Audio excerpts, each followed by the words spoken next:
আসসালামু আলাইকুম। যারা আমার কথাগুলো শুনবেন, আমার যদি কথায় কোনো ভুল হয়ে থাকে আমাকে জানাবেন। তো যাই হোক, আজকে কথাগুলো বলবো হলো আমাদের দেশের, আপনারা দেখতে পাচ্ছেন ঢাকাতে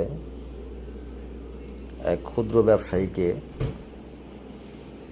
আনন্দ উল্লাস করে তাকে খুন করা হয়েছে এবং কি লাশটাকে নিয়ে অনেক হই হুল্লা ওনারা করছে, যারা খুন করেছেন তারা। আসলে এই বিষয়টা নিয়ে আমরা কি বলবো? আজকে যেই মার বুক খালি হয়েছে, সেই মায়ে বুঝতেছে যে ওনার কেমন লাগতেছে। আমরা হয়তো আন্দোলন, মিটিং, মিছিল করব বা ওনাদের যারা হত্যাকারী আছে তাদের জেল হবে, ফাঁস হবে, কিন্তু যিনি চলে গেছেন সে কি আর আসবে? ওই মাকে কি আর কোনো দিন ওই ছেলে মা বলে ডাকবে? ওর আব্বাকে উনি কি আব্বা বলে ডাকবে না।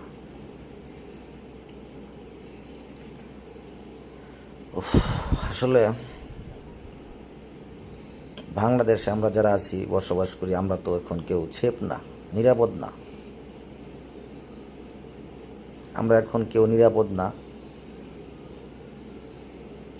আমরা এই হত্যার তীব্র নিন্দা ও প্রতিবাদ জানাচ্ছি।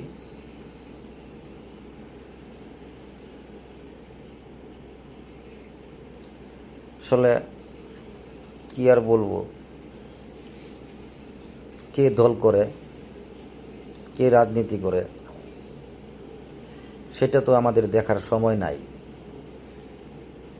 আমরা চাই বিচার। বাংলার মানুষ বিচার চায়।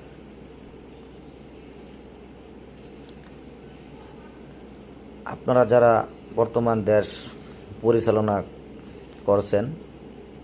করতেছেন, আসলে একটা দেশের